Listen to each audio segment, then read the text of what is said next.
Na noite do dia 31 de março de 1922, algo terrível aconteceu em uma pacata fazenda chamada Interkaifeck, localizada a cerca de 70 quilômetros de Munique, na Alemanha. Era um lugar isolado, cercado por florestas e neve, onde uma família vivia tranquilamente até aquele trágico domingo. A casa da família Gruber era uma típica residência rural alemã da época. Modesta, acolhedora e distante dos centros urbanos. Lá moravam 6 pessoas e uma empregada doméstica, todos ligados por laços familiares ou pela rotina do trabalho no campo. Os moradores eram Andreas Gruber, de 63 anos, o patriarca da casa, sua esposa Casilia Gruber, de 72 anos, sua filha Victoria Gabriel, viúva e com 35 anos, os netos pequenos Casilia, de 7 anos, e Joseph, de apenas 2 anos, além da empregada Maria Baumgartner, que tinha 44 anos. Interkaifeck era uma comunidade tranquila, quase invisível no mapa. A fazenda ficava afastada das outras casas, cercada por árvores e montanhas. Naquela época, o inverno ainda mantinha suas garras frias sobre a região, com camadas grossas de neve cobrindo o chão. Por isso, quando os vizinhos começaram a estranhar a ausência da família nas missas dominicais e as luzes apagadas na casa, ninguém imaginou o pior. Afinal, era fácil imaginar que talvez estivessem gripados ou viajando. Mas, ao longo dos dias seguintes, a preocupação aumentou. Ninguém respondia às visitas surpresa, e os animais da fazenda permaneciam sem cuidados. Foi então que um vizinho decidiu chegar até a casa pessoalmente. Ao abrir a porta, ele encontrou tudo silencioso demais. As roupas estavam nos lugares habituais, os alimentos intocados, e nenhuma bagunça indicava luta ou invasão. Mas a falta de resposta humana era assustadora. Foi preciso arrombar uma porta lateral para entrar. Dentro da casa, o cenário era desolador. Todos os 6 membros da família e a empregada estavam mortos, espalhados por diferentes cômodos. As causas das mortes foram violentas. Alguns sofreram golpes na cabeça, outros pareciam ter sido atingidos enquanto tentavam fugir. Não havia sinais claros de invasores, nem objetos furtados, o que deixou a polícia perplexa. A cena era tão perturbadora que alguns investigadores relataram sentir um frio inexplicável dentro da casa, mesmo com o calor do início da primavera. Os rumores começaram a circular rapidamente. Logo surgiram teorias sobrenaturais, já que a casa era antiga e havia histórias locais de fantasmas e espíritos. Além disso, há poucas semanas antes do crime, a empregada anterior havia saído abruptamente, dizendo ter ouvido sons no sótão. Ela afirmava que os sons vinham de cima, como se alguém estivesse andando pelo teto.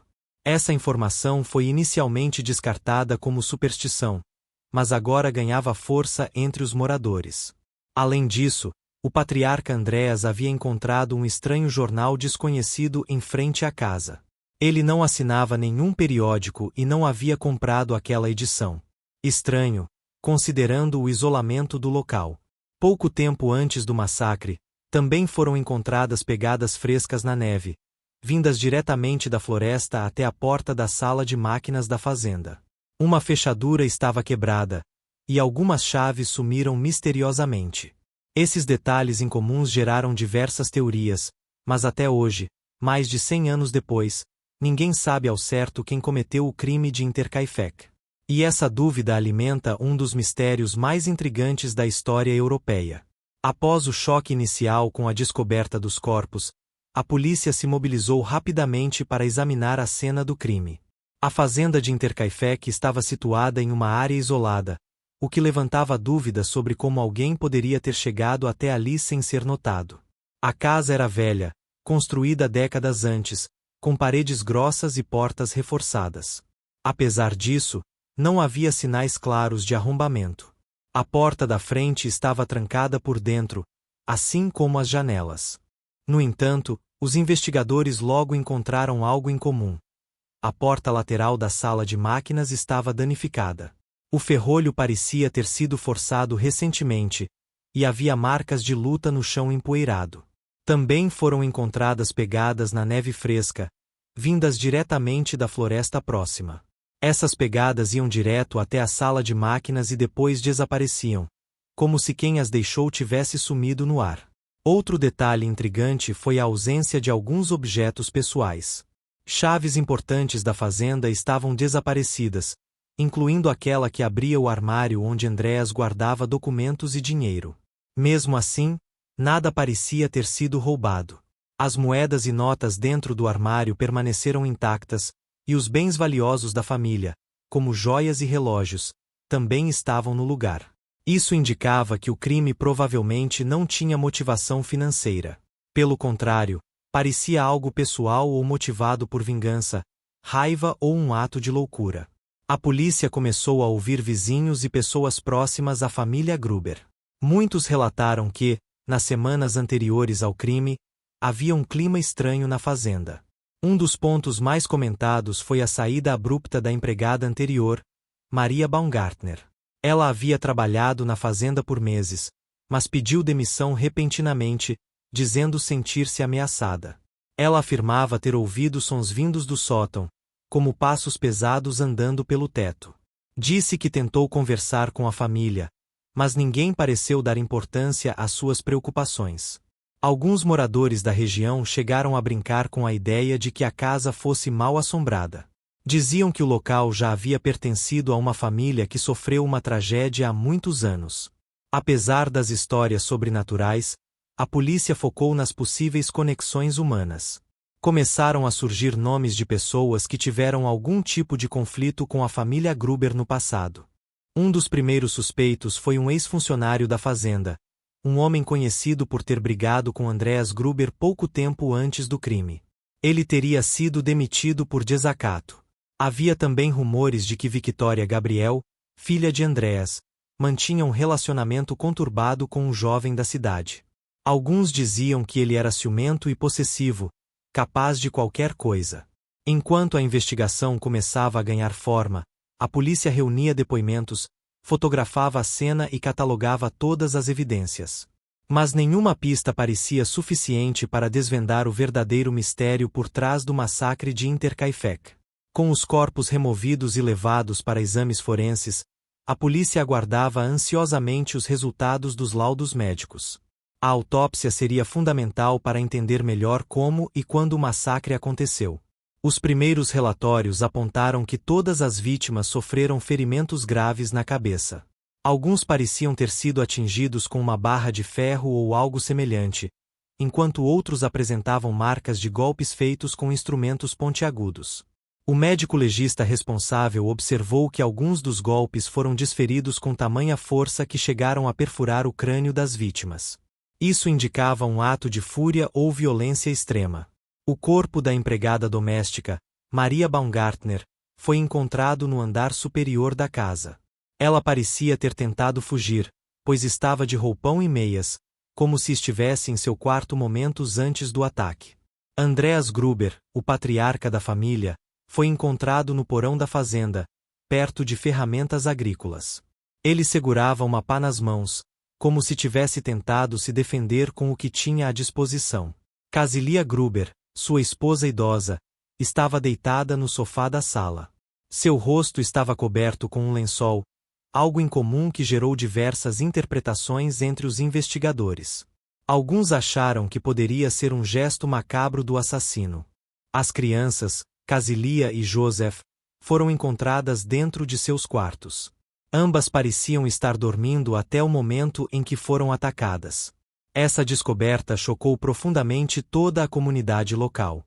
A ordem em que os corpos foram encontrados também chamou atenção.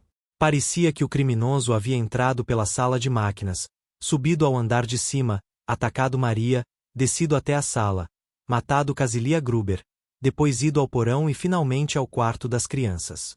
Esse padrão sugeria que o assassino conhecia bem a planta da casa. Muitos começaram a cogitar que fosse alguém próximo à família, ou mesmo um morador da região. Enquanto isso, os depoimentos colhidos entre vizinhos e conhecidos da família continuavam. Um dos mais impactantes veio de um agricultor que morava a poucos quilômetros da fazenda. Ele afirmou ter visto uma figura suspeita caminhando em direção à floresta nos dias anteriores ao crime. Descreveu-a como um homem alto, usando um sobretudo escuro e chapéu, mas não conseguiu reconhecê-lo. Outro testemunho importante veio de um entregador que costumava levar mantimentos à fazenda. Ele disse que, cerca de uma semana antes do massacre, Victoria parecia nervosa e evitava olhar diretamente para ele.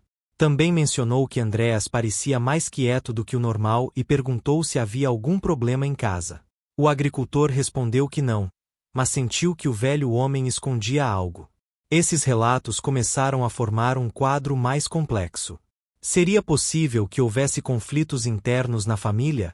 Teria alguém vindo de fora para resolver contas antigas?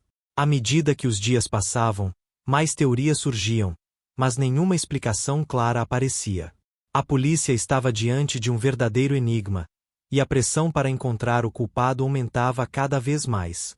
Com os laudos médicos em mãos e os testemunhos coletados, a polícia iniciou uma série de interrogatórios com pessoas próximas à família Gruber. A pressão aumentava a cada dia, já que o caso começava a ganhar notoriedade na região. Um dos primeiros alvos das investigações foi um antigo empregado da fazenda chamado Johann Riedel.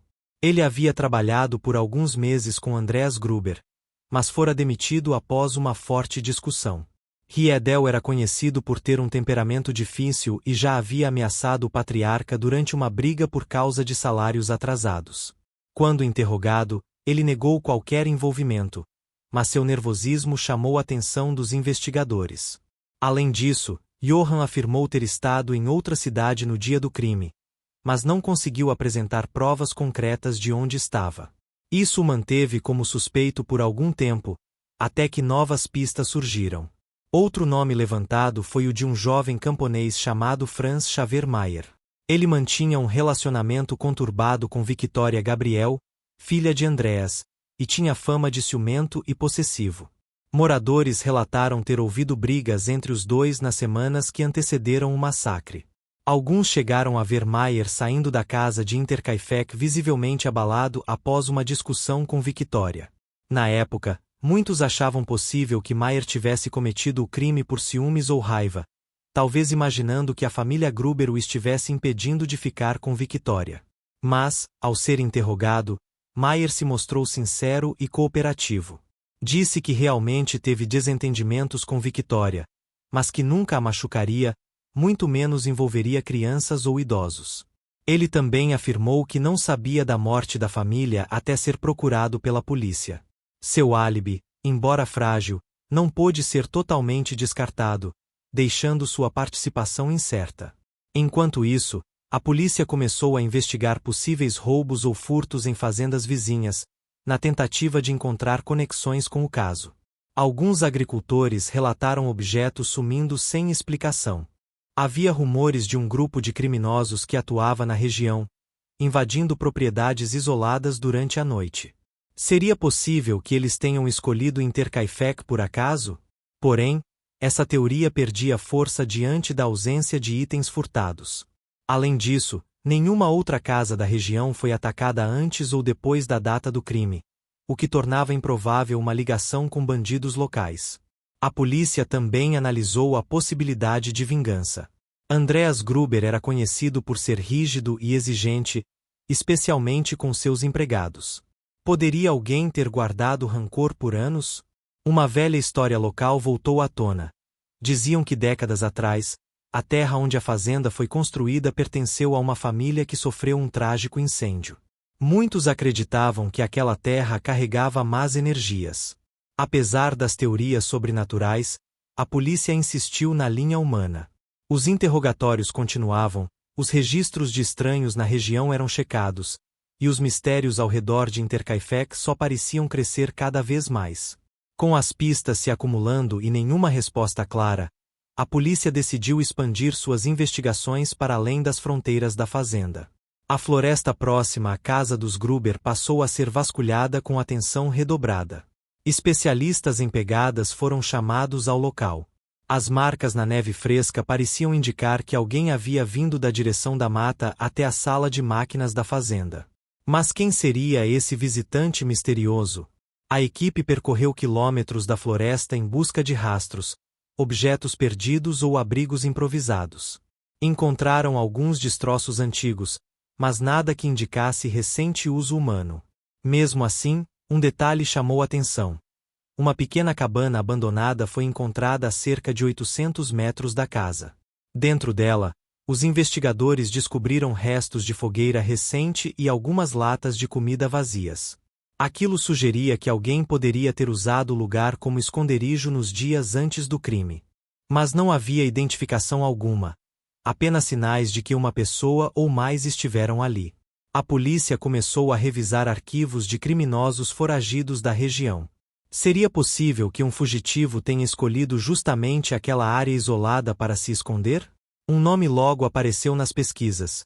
Johann K., um homem acusado de furto e agressão em Munique, que sumiu há cerca de 2 meses antes do massacre. Ele era conhecido por atos de violência e já havia sido preso anteriormente. Alguns moradores da região afirmaram ter visto um homem andando sozinho pela floresta nas semanas anteriores ao crime. Descreveram-no como magro, barbudo e usando roupas rasgadas, características compatíveis com as fotos de Johann K. Porém, não houve confirmação de que ele realmente tenha estado na fazenda. E após alguns dias de busca intensa, o suspeito voltou a sumir sem deixar rastros, alimentando ainda mais os mistérios ao redor do caso. Outra linha de investigação envolvia pessoas desaparecidas na mesma época. A polícia cruzou informações de desaparecimentos incomuns nos meses anteriores ao crime. Um caso em particular chamou atenção: o de um jovem que saiu de sua casa em Ingolstadt e nunca mais foi visto. Ele teria dito à família que iria trabalhar em uma fazenda perto de Munique, mas ninguém sabia qual exatamente.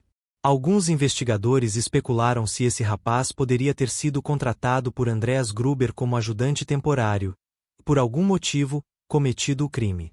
Mas nenhum registro da contratação de novos funcionários foi encontrado na fazenda. Além disso, o corpo do jovem nunca foi localizado, o que tornava essa teoria difícil de confirmar. Enquanto isso, os rumores na cidade cresciam. Alguns diziam ter visto luzes estranhas vindas da casa na noite do crime.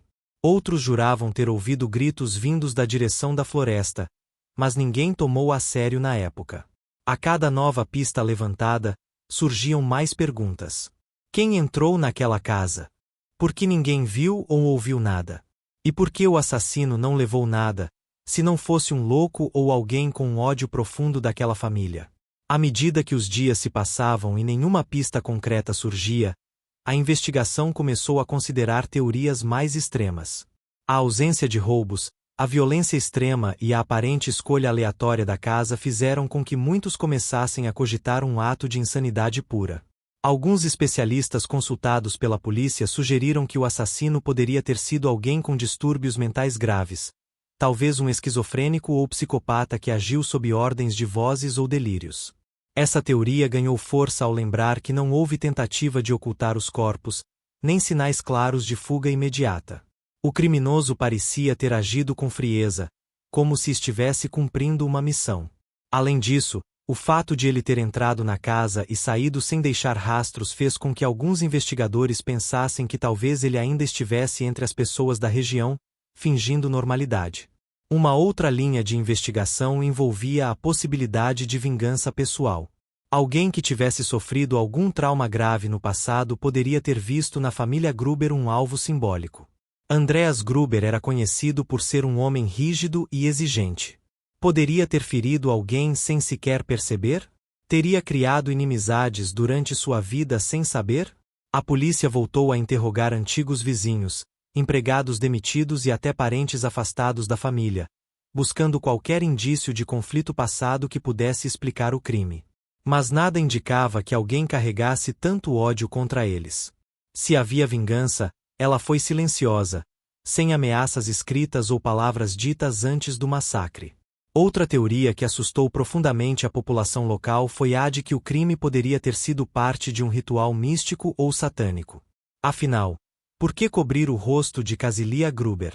Por que matar todos, incluindo crianças inocentes?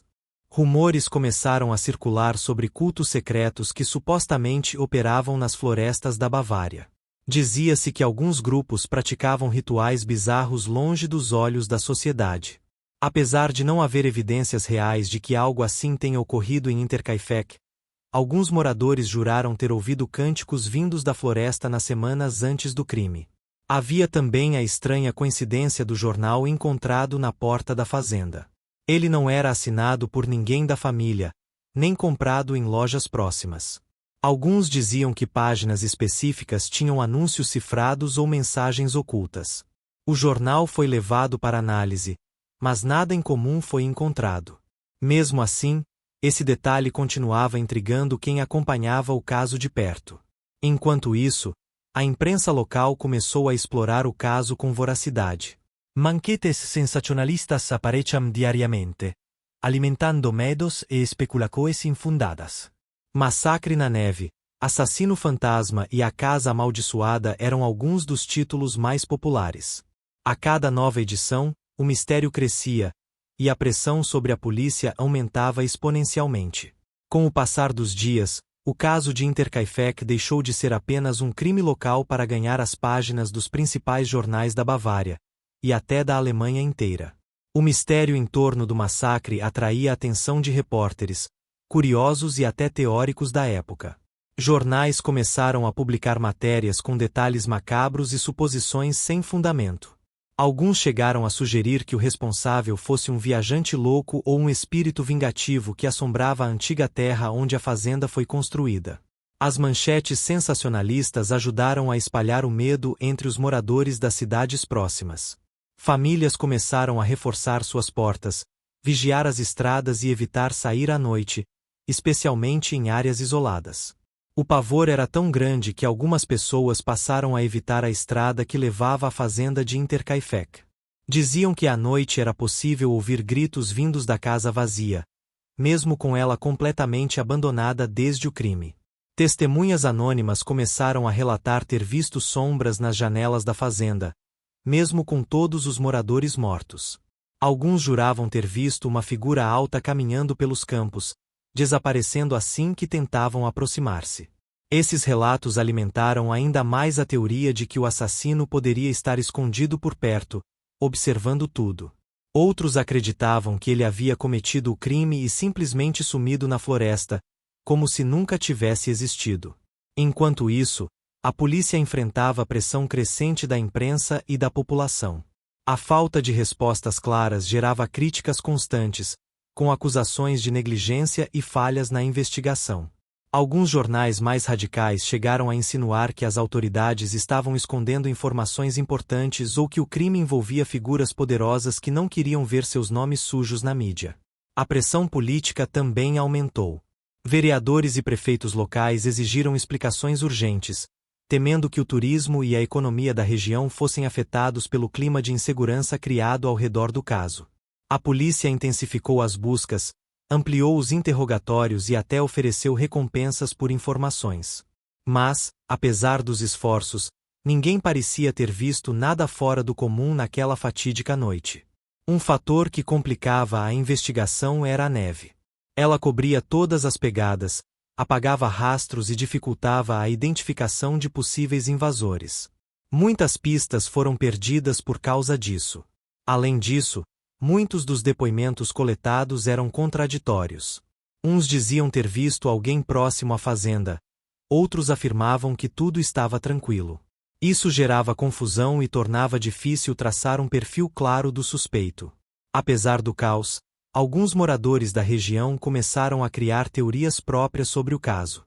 Um grupo de idosos locais insistia que a fazenda havia sido amaldiçoada há décadas, e que algo sobrenatural havia retornado para completar sua obra. Essas histórias folclóricas ganharam força entre os jovens da cidade.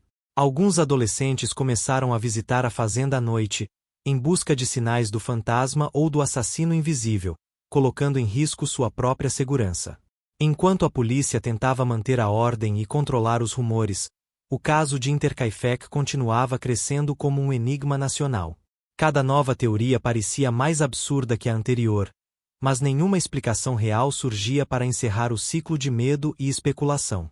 Até aquele momento, a polícia vinha investigando estranhos, foragidos e possíveis criminosos vindos de fora. Mas, com as pistas secando e os suspeitos sendo descartados um por um, alguns investigadores começaram a questionar algo inquietante. E se o responsável pelo massacre estivesse mais próximo do que imaginavam? A ideia de que alguém da própria família pudesse ter cometido o crime era absurda. E, por isso mesmo, ninguém a havia levado a sério até então. No entanto, quanto mais analisavam os fatos, mais essa teoria ganhava força. Victoria Gabriel, filha de Andreas Gruber, passou a ser observada com mais atenção. Ela era a única adulta solteira da casa, vivia sob o teto do pai idoso e cuidava dos 2 netos pequenos. Seria possível que carregasse algum fardo emocional há muito tempo escondido? Alguns vizinhos relataram que, nas semanas antes do crime, Victoria parecia mais retraída, nervosa e até agressiva em algumas conversas casuais. Um agricultor chegou a dizer que ela o encarou por vários segundos sem dizer nada, como se estivesse perdida em pensamentos. Além disso, seu relacionamento conturbado com Franz Xavier Mayer também chamava a atenção. Muitos achavam que ele poderia ter cometido o crime por ciúmes, mas e se Victoria tivesse feito algo impulsivo por desgosto próprio? Outro detalhe intrigante é que Victoria foi encontrada morta no quarto das crianças, como se tivesse estado com elas nos últimos momentos. Isso sugeria que ela talvez tenha sido a última pessoa viva naquela casa. Se ela fosse a assassina, teria cometido suicídio logo depois? Ou teria simplesmente esperado pela polícia, deixando todos ali mortos, como se estivesse em transe? A teoria ganhou força quando alguns documentos antigos foram encontrados dentro de um baú na fazenda. Entre eles, cartas pessoais escritas por Victoria revelavam sentimentos de solidão, frustração e raiva acumulada contra a vida que levava. Uma carta em particular chamou a atenção dos investigadores. Nela, ela escrevia: "Às vezes, penso que tudo seria mais fácil se todos dormissem para sempre. Assim, eu poderia seguir minha vida sem peso." Era apenas uma metáfora ou algo mais?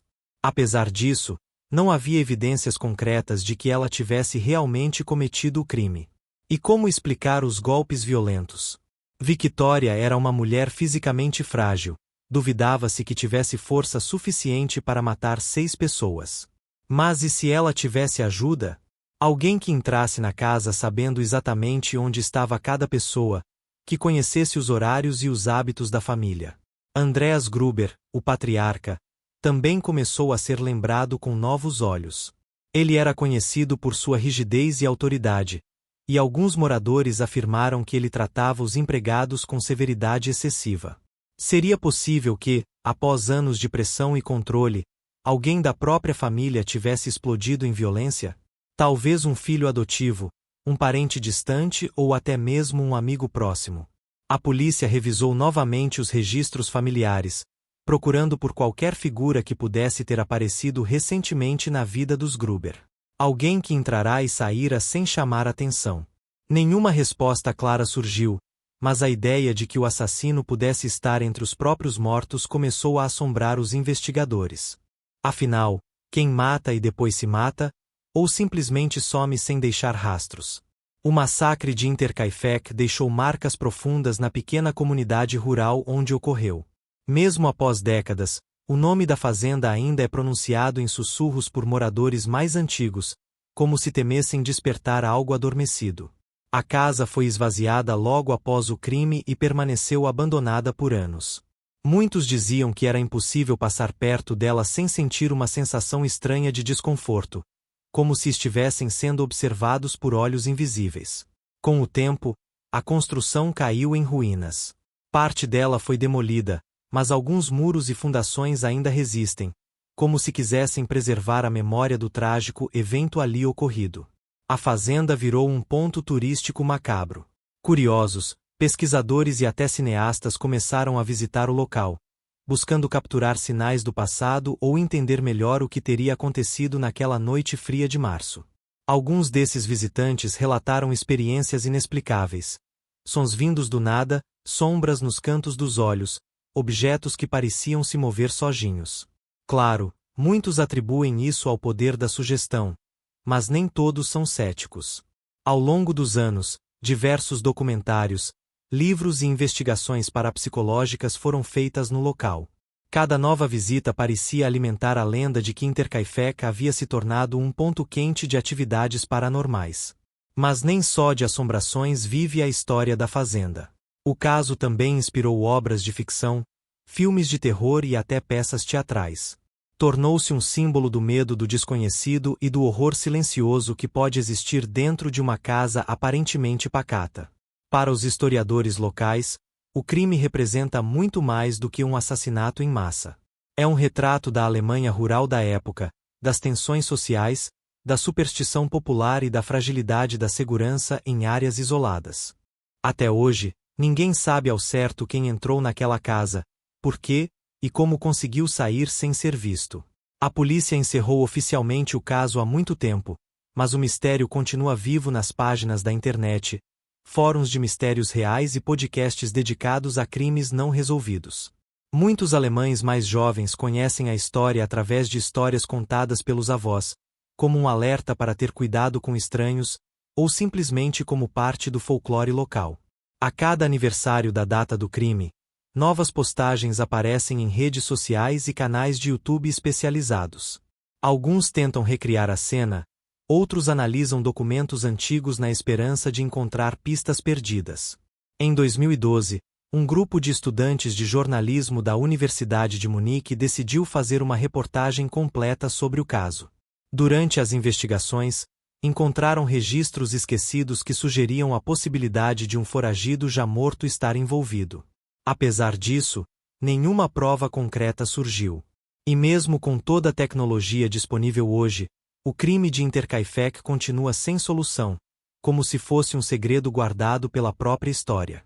A falta de respostas é talvez o que mais assusta. Não há um vilão identificado, não há um motivo claro, não há um julgamento ou justiça servida. Apenas o vazio, a neve e as paredes vazias de uma casa que guarda segredos que nunca serão revelados. E assim, o caso de Interkaifeck segue vivo, ecoando através do tempo como um mistério que desafia a razão, a ciência e até mesmo a própria natureza humana. Um lembrete sinistro de que nem tudo tem explicação, e que algumas portas jamais devem ser abertas. Mais de 100 anos se passaram desde aquela noite em que 6 vidas foram brutalmente ceifadas dentro daquela casa isolada na Alemanha. E ainda assim, o caso de Interkaifeck permanece um dos mistérios mais intrigantes da história criminal europeia. Não há testemunhas vivas, não há confissões, não há provas concretas. Apenas relatos antigos, documentos empoeirados e um local que parece guardar silenciosamente os segredos que nunca serão revelados. O que torna esse caso tão assustador não é apenas a violência ou o número de vítimas, é o fato de que ele poderia ter acontecido em qualquer lugar. Em qualquer cidade pequena. Em qualquer fazenda pacata. Em qualquer família normal. Interkaifeck nos lembra que nem todas as histórias têm um final feliz. Às vezes, elas simplesmente terminam com perguntas. Muitas perguntas. E nenhuma resposta. E se o assassino estivesse entre os mortos? E se ele tenha cometido suicídio logo depois? Ou será que alguém saiu dali andando, como se nada tivesse acontecido, e continuou sua vida normal? Esses são pensamentos que assombram investigadores, historiadores e até psicólogos que estudam casos como esse. O crime de Interkaifeck é um exemplo clássico de como a mente humana pode esconder verdades terríveis por toda uma vida. Além disso, o caso também mostra como o medo e a superstição podem moldar a memória coletiva de uma comunidade. Até hoje, muitos moradores evitam passar perto da antiga fazenda após o pôr do sol. Curiosamente, nenhum outro crime violento foi registrado ali desde então. Como se aquele massacre único tivesse sido suficiente para marcar o local para sempre. Se você está assistindo a este vídeo agora, talvez tenha sentido um frio na espinha, ou uma estranha sensação de desconforto ao ouvir essa história. É isso que torna Interkaifeck tão poderoso. Ele toca algo primitivo dentro de nós, o medo do desconhecido. É o tipo de caso que nos faz olhar para nossa própria casa com outros olhos. Quantos segredos nossas paredes poderiam contar? Quantos fantasmas do passado caminham silenciosamente entre nós? Mesmo sem respostas, o caso continua vivo na cultura pop. Inspira filmes, livros, documentários e até jogos de investigação. Cada nova geração descobre Interkaifeck de forma diferente, mas todos compartilham a mesma pergunta: O que realmente aconteceu lá? Apesar de todo o tempo passado, ninguém desistiu de tentar entender. Pesquisadores amadores, jornalistas investigativos e até detetives aposentados ainda dedicam suas vidas a procurar uma pista perdida, uma carta esquecida, um nome que possa explicar tudo. Mas até hoje, nenhuma teoria conseguiu unir todas as peças do quebra-cabeça. Talvez seja isso que torna Intercaifeck tão fascinante. O fato de que, mesmo com toda a tecnologia e conhecimento moderno, alguns mistérios resistem ao tempo. Talvez a verdade nunca venha à tona. Talvez ela esteja enterrada nas neves daquela floresta, ou guardada em algum diário trancado em um sótão escuro. Talvez ela nunca tenha sido escrita, apenas vivida. Talvez a verdade nunca venha à tona. Talvez ela esteja enterrada nas neves daquela floresta, ou guardada em algum diário trancado em um sótão escuro. Talvez ela nunca tenha sido escrita, apenas vivida. Se você gostou deste vídeo e quer saber mais sobre casos reais que desafiam a lógica, não se esqueça de curtir, se inscrever no canal e ativar o sininho para receber notificações de novos vídeos. Deixe nos comentários, você acredita que o assassino de Intercaifeck ainda vive em algum lugar, ou que ele já era um dos mortos? Mais de 100 anos se passaram desde aquela noite em que 6 vidas foram brutalmente ceifadas dentro daquela casa isolada na Alemanha. E ainda assim, o caso de Intercaifeck permanece um dos mistérios mais intrigantes da história criminal europeia. Não há testemunhas vivas, não há confissões, não há provas concretas. Apenas relatos antigos, documentos empoeirados e um local que parece guardar silenciosamente os segredos que nunca serão revelados.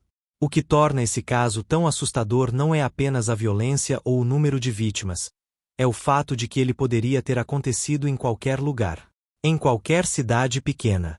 Em qualquer fazenda pacata. Em qualquer família normal. Intercaifeck nos lembra que nem todas as histórias têm um final feliz. Às vezes, elas simplesmente terminam com perguntas. Muitas perguntas. E nenhuma resposta. E se o assassino estivesse entre os mortos? E se ele tenha cometido suicídio logo depois? Ou será que alguém saiu dali andando, como se nada tivesse acontecido, e continuou sua vida normal? Esses são pensamentos que assombram investigadores, historiadores e até psicólogos que estudam casos como esse. O crime de Intercaifeck é um exemplo clássico de como a mente humana pode esconder verdades terríveis por toda uma vida. Além disso, o caso também mostra como o medo e a superstição podem moldar a memória coletiva de uma comunidade. Até hoje, muitos moradores evitam passar perto da antiga fazenda após o pôr do sol. Curiosamente, nenhum outro crime violento foi registrado ali desde então. Como se aquele massacre único tivesse sido suficiente para marcar o local para sempre. Se você está assistindo a este vídeo agora, talvez tenha sentido um frio na espinha, ou uma estranha sensação de desconforto ao ouvir essa história. É isso que torna Intercaifeck tão poderoso. Ele toca algo primitivo dentro de nós, o medo do desconhecido. É o tipo de caso que nos faz olhar para nossa própria casa com outros olhos. Quantos segredos nossas paredes poderiam contar? Quantos fantasmas do passado caminham silenciosamente entre nós? Mesmo sem respostas, o caso continua vivo na cultura pop.